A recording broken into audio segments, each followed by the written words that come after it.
On revient maintenant à la situation au Sénégal. Oui, vous vous rappelez de ce que nous disions sur ce même plateau la semaine passée ou la semaine surpassée, toutes les fois que la question sénégalaise est revenue sur le plateau. En réalité, il faut noter que le Sénégal a une culture démocratique assez particulière. Cette décision du Conseil constitutionnel redonne l'initiative politique au président Faye. Et ça, il a marqué sérieusement des points. Et je l'ai dit tantôt, le président Faye que vous voyez, qui est détenteur des leviers politiques, des leviers du pouvoir actuel, sera difficile à manœuvrer d'ici 2027. 29. Au regard d'un certain nombre de paramètres. Parce que le Sénégal est un État quand même qui a une histoire politique. Vous savez, cette décision du Conseil constitutionnel vient prouver à souhait. Le Conseil constitutionnel s'est déjà exprimé en 2016 et en 2024, même quand Macky Sall, du sommet de sa gloire politique, a tenté de modifier la Constitution. Le Conseil constitutionnel, effectivement, a empêché ces modifications-là. Aujourd'hui, cette majorité qualifiée à l'Assemblée nationale, pilotée par Sanko, a tenté effectivement de modifier ou d'apporter des réformes constitutionnelles. Heureusement ou malheureusement, selon les positions, ça a été stoppé. Et le président Faye reprend l'initiative. Vous savez ce qui peut advenir actuellement? Il y a 3 situations comme le professeur l'a dit. Rapidement, première situation. L'article 92 de la Constitution sénégalaise dit que les décisions du Conseil constitutionnel sont insusceptibles de recours. Donc, d'office, tout le Sénégal, à travers ses démembrements, l'administration publique et privée, prend acte. Ça, c'est la première étape. Deuxième étape, c'est que l'Assemblée nationale, dont Sonko, dans ses manœuvres politiques aussi, peut fractionner ces réformes-là et les négocier au fur et à mesure. Troisième étape, c'est d'ouvrir un contentieux, ou en tout cas une confrontation fratricide, institutionnelle et politique. Et c'est cette troisième étape-là qui est la plus probable. Parce qu'au regard de la situation, et je vous disais tantôt, vous avez cité les 3 étapes. On va donner la parole à Dacier. Dacier de bien douter. Parce qu'on est en retard, donc on accélère. Dacier de bien douter. Vous voyez que j'ai interrompu Alinana, donc allez-y un peu vite. Oui, merci. Je pense que moi, personnellement, je ne trouve pas de la fierté dans ce qui se passe au Sénégal. Oui. Et c'est malheureux pour l'élite africaine. C'est très malheureux. Nous ne voulons même pas qu'on nous respecte dans le monde. Parce que on a vu comment cette coalition est arrivée, tout le monde est applaudi, les gens voyaient en eux un espoir. Mais aujourd'hui, nous sommes dans la politique politicienne, il n'y a plus de vision, parce qu'on est parti du fait que le président Diomaye Faye a trahi, et certains Sénégalais sont mobilisés pour que Sonko ne soit pas président. Mais les nègres, qui sommes nous sommes une honte pour l'humanité. C'est la première fois dans l'histoire de l'humanité, un président qui a été voté, après 70 morts, il arrive au pouvoir, il combat son propre parti. Ça, il faut être nègre pour faire. Mais si on n'était pas nègre, il allait démissionner. Si tu sais que tu n'es plus en conformité avec la vision du pasteur, tu démissionnes et le pays avance. Mais qu'est-ce qui se passe? Pourquoi toutes ces manœuvres? C'est pour amener le Sénégal où? Le Sénégal est riche, il a une jeunesse, il a un peuple travailleur. Les gens veulent aller de l'avant. Mais pourquoi au haut sommet de l'Afrique, on est toujours dans les... Par exemple, le débat constitutionnel, le débat des tests dont on parlait tout de suite, les droits gréco-romains, c'est des tests, ça ne rend jamais la justice. Ça ne rend jamais la justice. Si le droit gréco-romain rendait la justice, je suis aux États-Unis, nous tous nous connaissons l'histoire des États-Unis. Les États-Unis n'allaient pas arriver à la guerre de sécession après avoir proclamé l'indépendance en 1976 pour des questions de liberté. Pendant ce temps, ils avaient des esclaves. Et c'est cette question qui les a amenés à une guerre fratricide. Aujourd'hui, c'est le même truc que nous avons adopté en Afrique. Le droit ne permet plus de régler nos problèmes. Au contraire, le droit nous éloigne davantage de nous-mêmes. Ce qui se passe au Sénégal, moi je pense qu'aujourd'hui, si les Sénégalais, il y avait des gens, comment on appelle, des personnalités sérieuses, les gens devaient se lever et dire à Diomaye, si le président Diomaye Faye, s'il ne peut pas, il n'a qu'à démissionner. On est au XXIe siècle. On ne peut plus continuer à vivre ça là en Afrique. Combien de Sénégalais meurent chaque année dans les déserts parce que tout le monde veut quitter le pays? Combien de Sénégalais meurent dans les mers pour traverser le pays? Le Sénégal a du gaz, du pétrole, une richesse humaine pas possible. Les Sénégalais, il faut voir un Sénégalais à l'œil nu pour comprendre. Ce n'est pas des faiblesses. Mais pourquoi au niveau de la classe dirigeante en Afrique, on a ces problèmes? Mais moi je dis, publiquement, c'est une très bonne chose. Moi je salue cela parce que les jours où nous, les panafricanistes, les vrais Africains, on aura le pouvoir. Et dire que si tu veux être...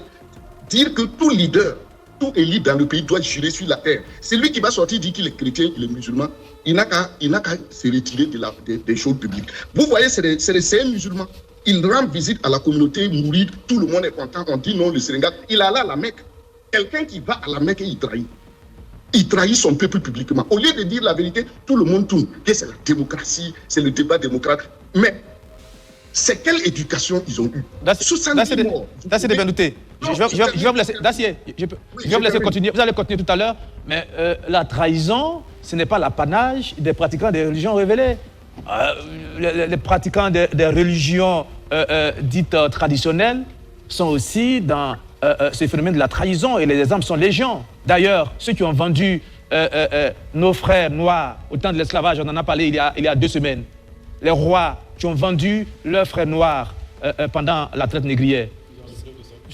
Bien sûr, c'est documenté, Martin Savadogo, pardon. Ce n'étaient pas des musulmans, ce n'étaient pas des chrétiens, c'était des pratiquants de la religion traditionnaliste qui ont vendu leurs propres frères noirs à cause de l'argent. Donc je vais dire que, comment on appelle ça, ce côté sombre de l'être humain n'est pas seulement lié à la pratique d'une religion. Je pense que c'est à chaque personne de lutter contre lui-même pour éviter de tomber dans ce mal. On ne peut pas comme ça apostropher les religions révélées, et vous le savez.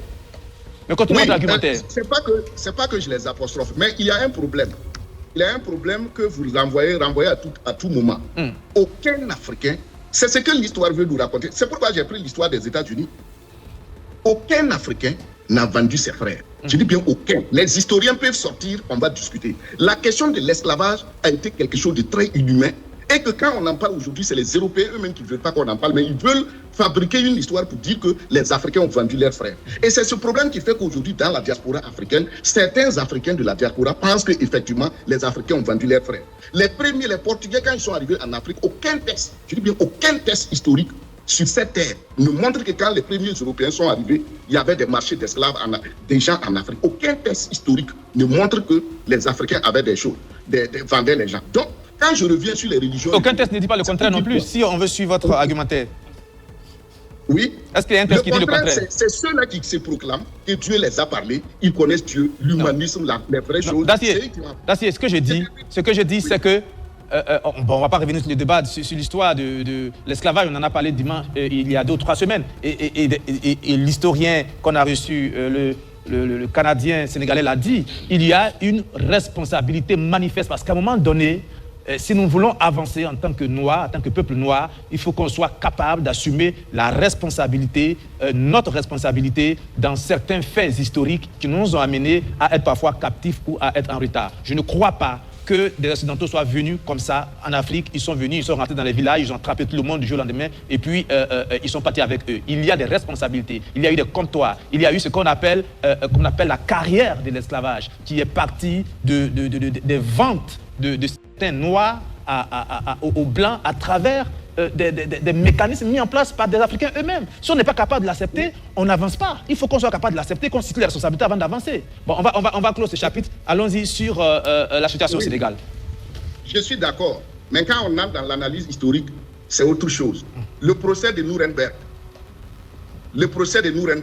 On peut transposer les faits. Bon, bref. Donc, ce que je vais dire, on fera le débat une autre fois. On va faire une émission spéciale. Allez-y.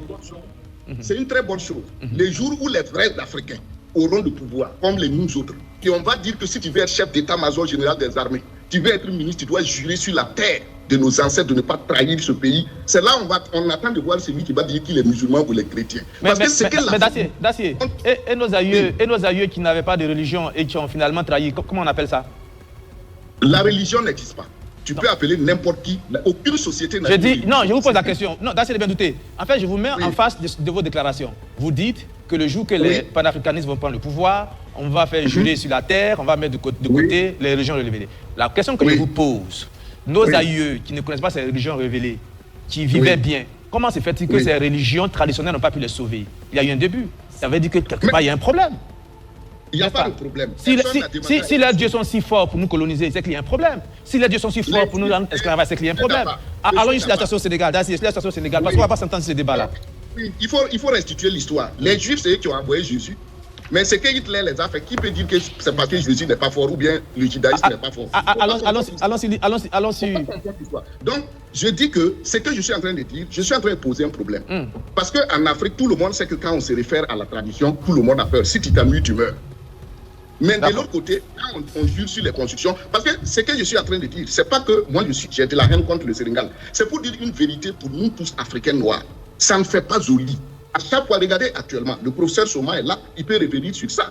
Combien de pays aujourd'hui ont problème de constitution? Un président arrive 2 jours après, il s'attaque à la constitution. Je veux modifier ça. Tout ça parce que les gens ont des intérêts particuliers, des intérêts impérialistes, des intérêts personnels, des intérêts de corporations qu'ils veulent défendre. Et c'est le peuple qui en pâtit. Moi, je pense qu'on a tous soutenu Diomaye et Sonko. On a tous eu espoir. Mais ce qui se passe aujourd'hui, ça ne fait même pas le respect ni du Sénégal, ni de toute l'Afrique. D'accord. Merci. Pourquoi les leaders se comportent comme ça? C'est ça que je dis. C'est révoltant, c'est vrai, je vous comprends. Voilà, c'est révoltant. C'est pourquoi je dis non, il faut que ça s'arrête en Afrique. Et il faut que les intellectuels soient profonds. On écrit des textes, le lendemain, il faut venir encore modifier. Regardez que c'est le droit qu'on manipule comme ça. Alors que le droit, le vrai droit, les textes sont là, on les applique. Au contraire, ça permet de résoudre. Donc moi, je termine en disant que ce qui se passe au Sénégal, il ne faut pas qu'on flatte les Sénégalais, il ne faut pas qu'on les caresse. Disons-les la vérité. Le président Diomaye Faye a le devoir de résoudre ce problème, de revenir avec ses frères pasteurs et de l'air, ils vont s'asseoir et puis s'entendre pour nous, notre dignité en tant qu'Africains. Le Sénégal, c'est un grand pays, on respecte ce pays. On ne doit pas continuer à vivre ça. Ce n'est pas joli à voir. On vote un président arriver, il se retourne contre son parti, il veut même créer un autre parti. Et tout ça, c'est quoi? C'est pour empêcher la personne de Sonko. Mais je dis aux Sénégalais, et tous les Sénégalais m'entendent, les jours qu'au nom du droit, le Sénégal va oser venir dire un jour que Sonko ne peut pas se présenter pour des questions de droit, ils ne vont plus nous reconnaître. Parce qu'on est fatigué de l'usage du droit pour pouvoir torpiller les gens en Afrique. On attend parce que tout cela, on va aboutir un jour. Vous allez voir, ils vont sortir des thèses, qu'il a des problèmes en justice, il a ceci, il ne peut pas être candidat. Que les Sénégalais se préparent. Si ça, là, ça arrive, ils ne vont plus nous reconnaître. Parce que nous, Africains, on ne veut plus de l'indignité. Merci, Dassile Benouté. Merci, c'est assez clair. Karim Diallo, c'est vrai que vous n'êtes pas encore prononcé sur le sujet. On a presque fini. Heureusement que vous êtes assez concis, vous avez cette expertise-là, allez-y. Merci bien d'abord. Bon, juste 2 éléments. Sur le plan politique, le président Ousmane Sonko a la légitimité populaire. Ou du moins, c'est ce qui transparaît en tout cas lorsqu'il est à l'intérieur du pays. Et le président Diomaye Faye a les leviers du pouvoir. Donc c'est lui qui exerce le pouvoir d'État. Donc c'est lui qui a les leviers entre les mains. Ce sont des anciens alliés, c'est mieux qu'ils s'entendent. S'ils ne veulent pas sortir tous perdants de cette affaire. Parce que finalement, s'il avait perdu, c'est le peuple qui sera donc appelé en dernier recours. On va trancher entre les deux. Voilà. Deuxième élément, par rapport à l'analyse juridique, je pense que les conseillers juridiques du président Ousmane Sonko ne l'ont pas aussi fondamentalement bien aidé dans le cadre de cette procédure. Je parle sous réserve donc, pour professeur Soma. Parce qu'en réalité, sur les 2 éléments sur lesquels on lui a dit de répondre, parce que quand on a déposé le recours auprès du Conseil constitutionnel, tout naturellement, le Conseil constitutionnel lui demande de déposer ses conclusions écrites par rapport à la procédure qui est en cours devant elle. Et les arguments qu'il a avancés ne sont pas forcément des arguments qui ont joué en fait en sa faveur. Parce qu'il dit que le Conseil constitutionnel n'est même pas compétent pour connaître d'une procédure de révision, parce que le Conseil constitutionnel vérifie la constitutionnalité des lois à la Constitution, mais pas la conformité de la Constitution à la Constitution elle-même, parce que lui, il considère que la loi constitutionnelle, c'est la Constitution aussi. Voilà. Le Conseil constitutionnel, ah non, tu ne peux pas me soumettre une requête et tu dis que je suis incompétent. Au contraire, je suis compétent pour connaître la procédure de révision de la loi. Le deuxième élément qu'il avance, il dit qu'en fait, la loi a été adoptée par l'Assemblée nationale, mais la loi n'a pas été promulguée par le chef de l'État. Donc, le moment n'est pas approprié pour faire un recours devant le Conseil constitutionnel. Le Conseil constitutionnel lui rappelle que non, ce n'est pas ce que disent les textes. Alors, les textes disent que dès que la loi est adoptée, dans les 6 jours qui suivent l'adoption de la loi, on peut très bien introduire donc les recours pour pouvoir donc contester. C'est pour dire que dans cette bataille politique, en plus des arguments populaires, populistes, il faut avoir aussi des arguments solides pour pouvoir donc tenir face donc, à l'adversaire en face. Mais je dois avouer que le Sénégal actuellement a des problèmes quotidiens dont il attend le règlement. C'est ce que Martin Savadogo disait. Voilà, au moment, 2 hommes se chiffonnent sur les questions de droit, voilà. Et puis le pays est bloqué. Et ils seront tous les 2 perdants parce que la politique a horreur du vide. Les adversaires sont tapis dans l'ombre, ils vont attendre ils vont être sûrs que les 2 camps est-ce que c'est pas ce type de situation à s'épuiser avant de rentrer aussi dans l'arène. Et là, je suis sûr qu'ils vont tous perdre. Et qu'est-ce qui se passe ce type de situation qui fait que aussi les partisans de la doctrine de Dassile Benouté qui disent que bon, à un moment donné, peut-être qu'il faut passer outre ces textes qui paralysent beaucoup de pays africains non, le problème, qui empêchent d'avancer. Là, on va perdre 5 ans. Hervé Dapa, le problème, c'est pas les textes. Le problème, c'est pas les textes. Le problème, c'est le comportement des acteurs politiques. Ah, bah, donc peut-être qu'il faut changer la manière de faire. C'est les textes faire. qui ont dit qu'ils sont dans une coalition, mais ils doivent cheminer de façon individuelle. Non, c'est pas les textes. Il faut faire la différence. Nous, sont les hommes, pas les textes. C'est les hommes, c'est pas les textes. Il ne faut pas mettre les textes en mauvaise position. Oui, mais bon, ce sont les hommes. La situation se répète dans plusieurs pays. Non, mais c'est pas les textes, c'est les hommes. Est-ce qu'il y a un texte constitutionnel ou législatif qui a dit à Diomaye, une fois que tu arrives au pouvoir, il faut mettre le programme du PASTEF à côté et tu adoptes un autre programme. Il faut trahir. Est-ce que c'est les textes? Non. Est-ce que la trahison est dans les textes? Donc la question fondamentale qui revient, est-ce qu'en Afrique, nos hommes sont prêts à travailler avec les textes?